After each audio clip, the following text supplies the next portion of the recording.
Alright, this is Subnet problem 3, and we're going to bring up the level just a little bit.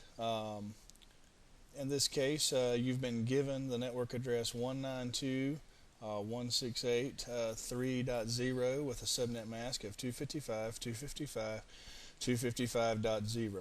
And by now you should be able to recognize immediately that the three 255s are all binary ones, and that means the first three octets of the address 192.168.3, those first three octets are all network bits now, meaning the last octet, the .0, is host bits, meaning they are usable for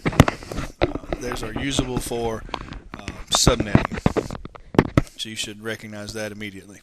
Okay, given the diagram above here, notice the text says router interfaces will have the first address of a given subnet, or first two if the connection is router to router. Now what they mean is we have three routers up here, obviously.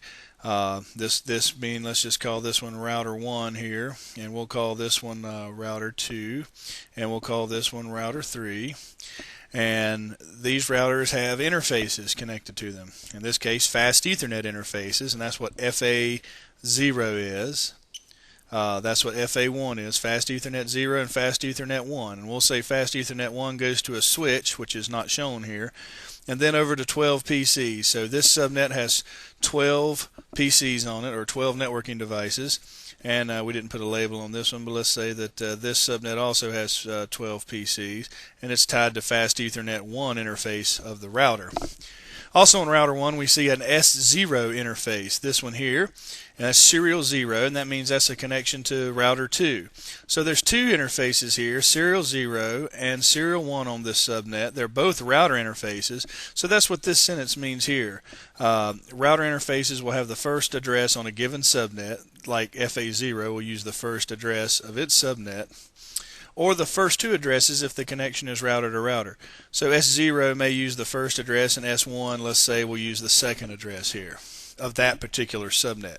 Each network connection will require a subnet from the router. So each interface of the router needs a subnet. So FA0 here will use the first address of its subnet, and S0 will use the first address of its subnet on router 2, and we'll say S1 will use the second address of that subnet that it shares with router 2. On router 3, FA0 will use the first address of that subnet, and FA1 will use the first address of that subnet. Now we don't know what those subnets are yet, we haven't built them, but we're just sort of getting familiar with the problem. And notice the maximum number of PCs required on any subnet is 12. So the first thing we need to look at is how many networks do we need? So let's do that. And I see one network here. That's 1. This is a second network. We'll call that one 2.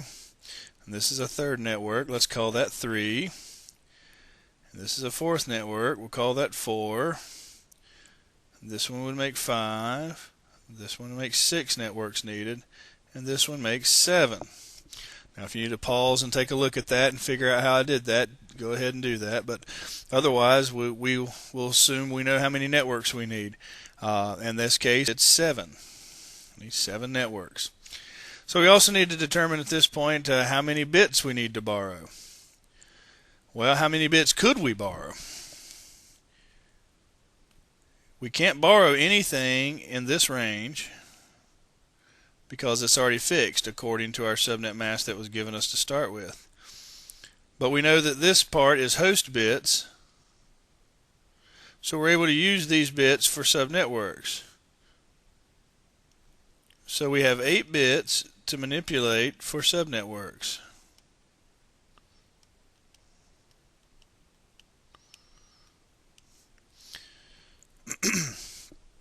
How many do we need? Well, again, the formula is 2 to the n minus 2. Or again, like I said, you can build a little cheat sheet. If you borrow 1 bit, 2 to the 1 is 2, minus 2 is 0. So 1 bit will give you 0 usable subnets. If I borrow 2 bits, 2 squared minus 2 is equal to 2. So if I borrow 2 bits, I'll get 2 usable subnets. If I borrow 3 bits, I can have how many binary combinations? Well, 2 to the n, or 2 to the third power, which is 8 minus 2. So if I borrow 3 bits, I can get 6 usable subnets. If I borrow 4 bits, and again, the space between my 4th and 5th bit here is just arbitrary. I put it in there just to make it a little easier to see, a little easier to work with sometimes, to put a little gap in there. I'm stand by one here.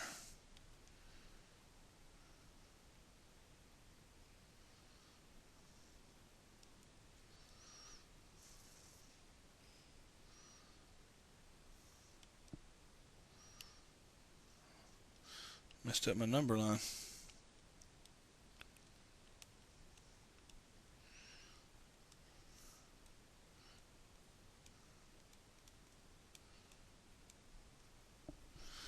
Alright, if I borrow 4, and again, the number line this way that I'm writing on top is when we're putting the number back together. But when I'm taking bits in isolation, like when I'm selecting the number of bits for subnetting, we'll sort of pretend those bits are sort of on their own. So if we borrow 4 bits, it's 2 to the 4th, that's 16 minus 2, and that ends up with 14 usable subnetworks. And if we went to 5, that would make 30 usable subnets. And if we did 6 bits, 2 to the 6th is 64. That make 64 minus 2 is 62. That would give us 62 usable subnetworks. If I borrowed 7 bits, 2 to the 7th is 128 minus 2. That would be 126 usable subnets.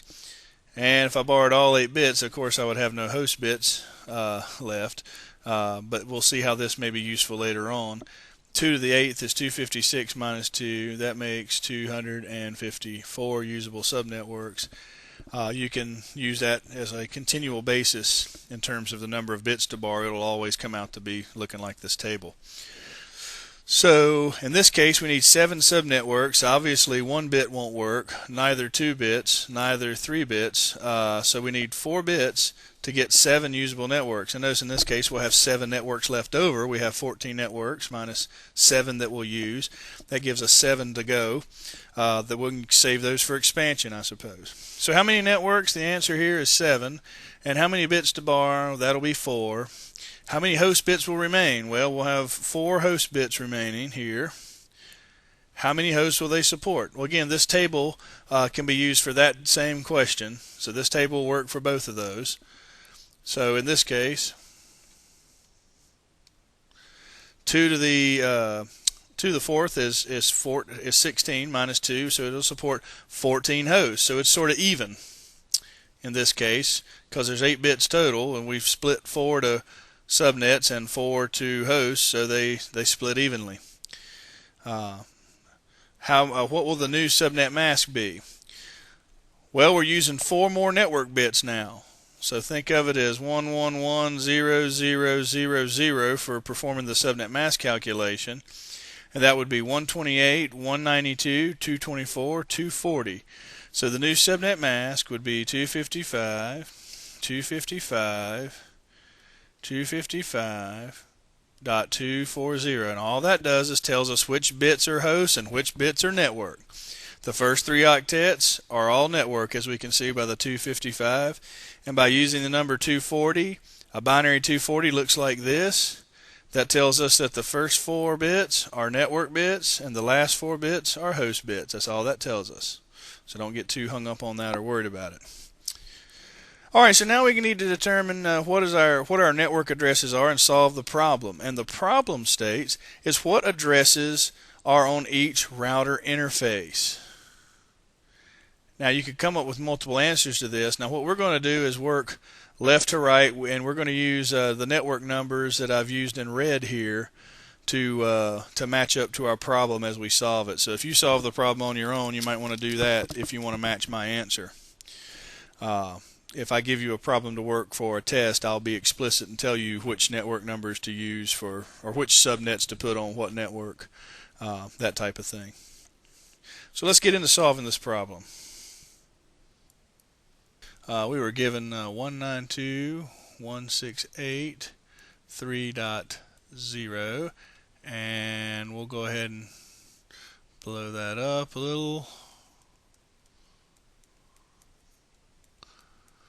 And let's go ahead and mark where we're going to divide us our subnet, which in this case, oops,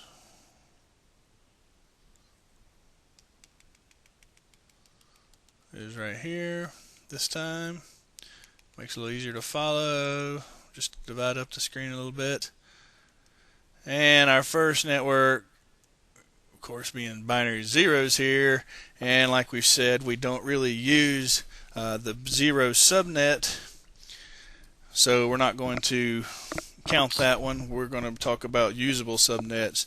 So that's not usable, and the first usable subnet then, the next number is that. And we set the host bits to 0 when determining the network address.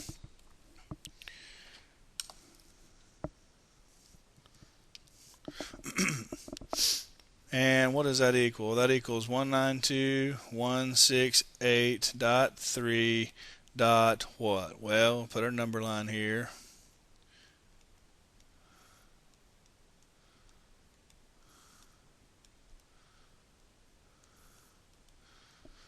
I'm trying to get good with writing with this pen, so it's a little difficult on this touch screen here. Dot 16. And the new subnet mask again was 255, 255, 255. Again, we use the first 4 bits for network now, so that's 240. The last 4 bits being host bits. So the first network address is dot 16. Again, that's the address of the network. That's not the address of any particular device on the network. That's just the overall network address. To determine addresses of the devices on the network, we need to find host addresses, or a host meaning device on the network. And we just start counting up in binary here to find the first address. And that's 192.168.3.17. And that is the first address on the first network. This guy. Now, what do we do with that information?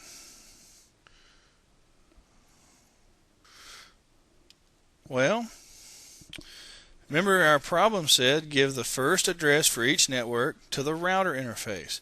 So let's go back and look at that router interface.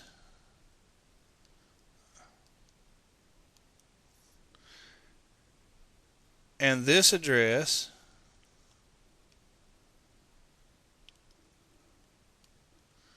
will be, when I say this address, I mean FA0, which is this router interface right in here, FA0, should be 192.168.1 or .3.17. So that'll go to this interface here. FA1 is this interface here. FA0 is over here. So 192.168, I know you can't read that, .3.17 goes on that interface there when you program it. The PCs out here will get subsequent addresses.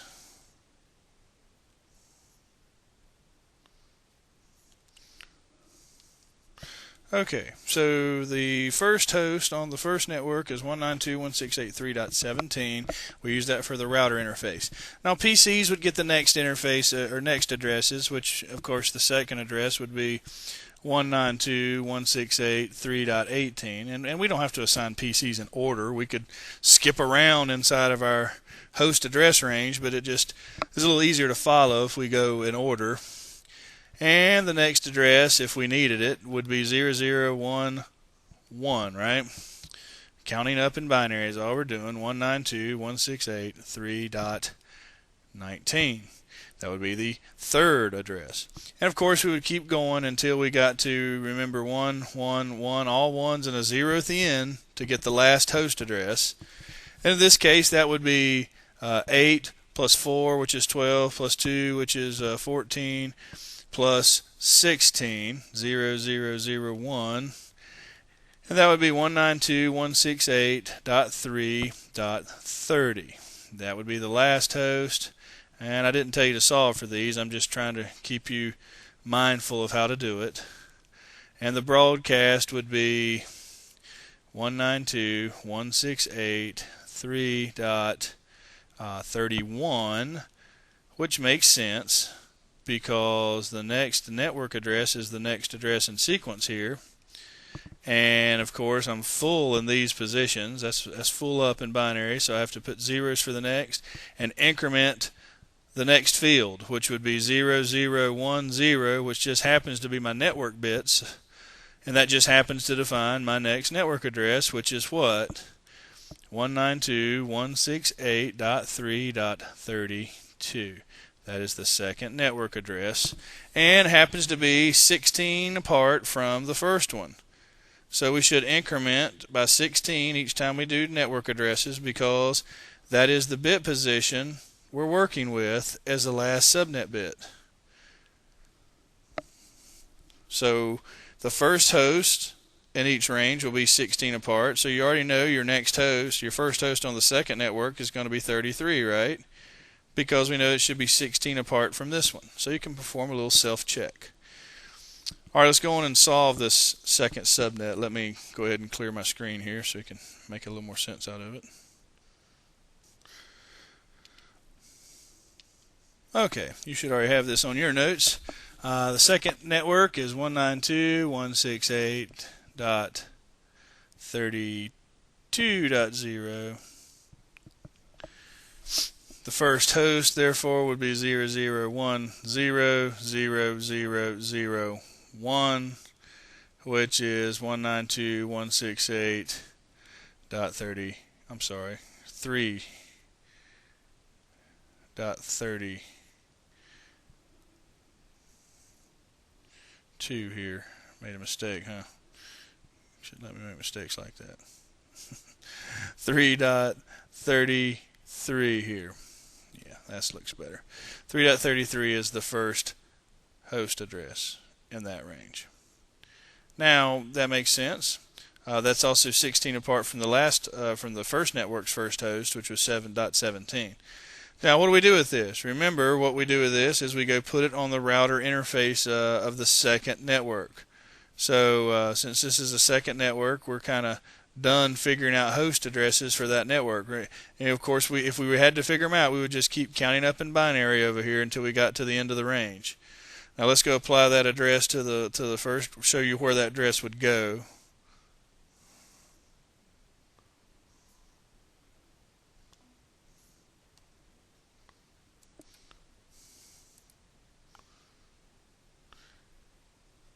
And of course, that one would go on the FA1 interface, which would be 192.168.3.33.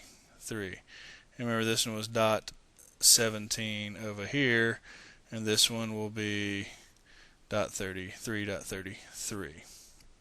And the PCs would be .34, 35, 36, 37, so on until we got to the next network. Now on the third network, it's connected router to router. So this, we'll say that the left-hand router, router 1, will use the first address, and the right-hand router, router 2, will use the second address. So let's solve two addresses in network 3. Okay, next network address, we'll increment by 1. 0011 takes us to the next network. That's just the next number in the binary sequence here. 10, the next number is 11. And we'll set the host bits to 0 when determining the network address. 192.168.3.48. Does that make sense? 32 plus 16 is 48. Yes, it does, because that is 16 from the previous network, and we're incrementing on the 16 placeholder. So that makes sense. 0011 will determine the first host. That's 48 plus 1 is 49. Just the next number in sequence. And 0011, we need to determine the first two because we have two interfaces here to program on the routers. 10, just simply the next number in sequence. 192 168.3.50. And I could keep solving for the other hosts if I needed to by keeping on counting up in binary until I filled up the position. In this case, it doesn't really matter, so we're not going to worry about it for now. Let's go apply these first two addresses to the appropriate router interfaces. Okay, I'm not going to write the whole address because it would be hard to see, but for the last octet, this interface would be .49, and we would program this interface to be .50.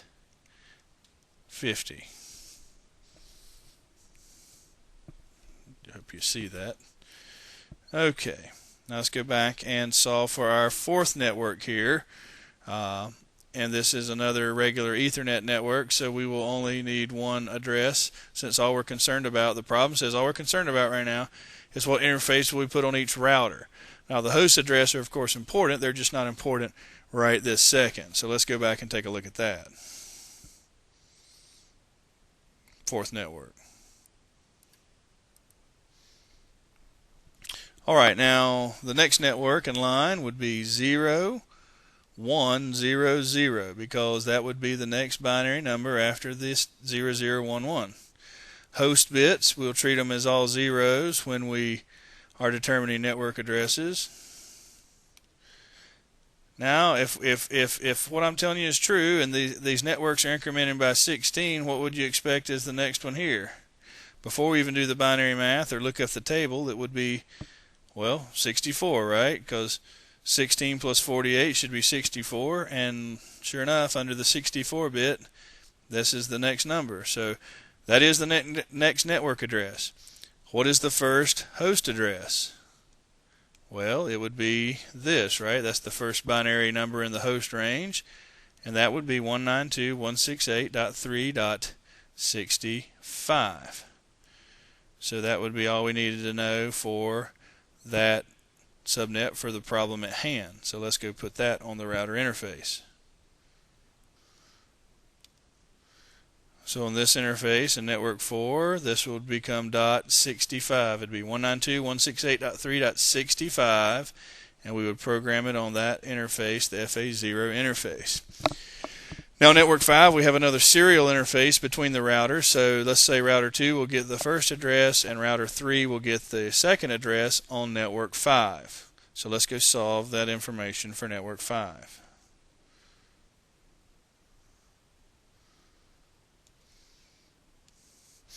Okay, for network 5, the next address in sequence would simply be 0101.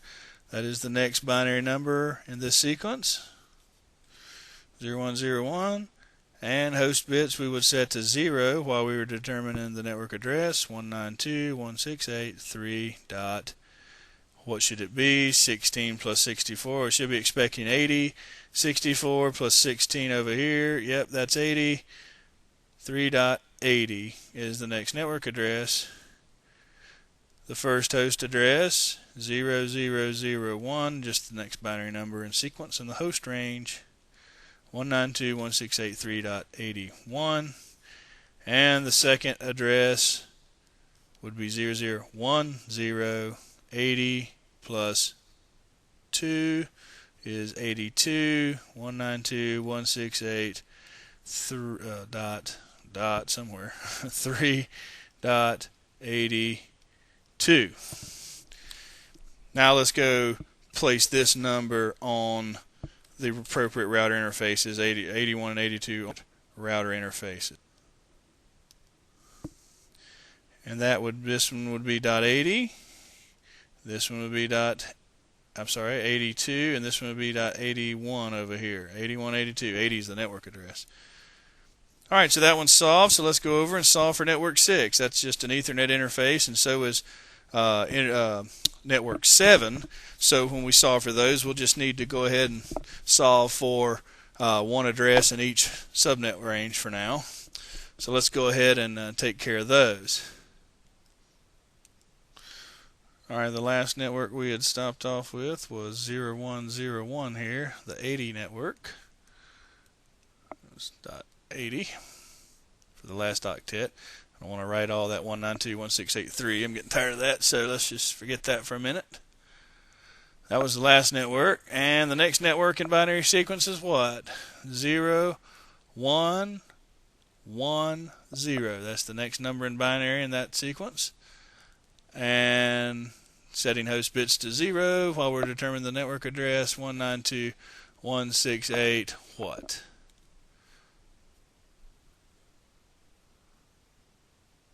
$96, right? 64 plus 32 is 96. Does that make sense? Is the increment 16? Yeah? Oops. A little math error there, huh? Let's try this again here. 192.168.3 dot what? 96. Is that an increment of 16? Yes. So that's correct. So 192.168.3.96 is the next network address. What is the first host address on that network? 0001 in binary. 192.168.3.97. And while we're here, let's just go ahead and solve for the last network and the first host on that last network. And that would be 0111, the next binary number in sequence. And that network address would be 192.168 dot what? 3 dot 112. That's 16 apart from this, so that is correct. The increment is plus 16, that makes sense. And the first host would be 0001. 192.168.3.113. So 97 and 113 will need to be the interfaces of the routers on that on the diagram. So let's go do that. So dot 97 and dot 113. 192.168.3.113. And a subnet mask of 255.255.255.240 is what I would program in on that router interface. And of course I would put in maybe the first PC would get, I don't know, 1.114, right? So it'd be 192.168.3.114 with a subnet mask on the PC of 255.255.255.240. And the gateway would be the router. The gateway on the PC would be the router interface because that's the gateway. And the gateway address on the PC and the IP settings would be 192.168.3.113. And that's why we do these problems, is so the PCs can communicate. Okay. That is subnet example 3. Go over it again if you need to, and feel free to email your instructor if you have questions.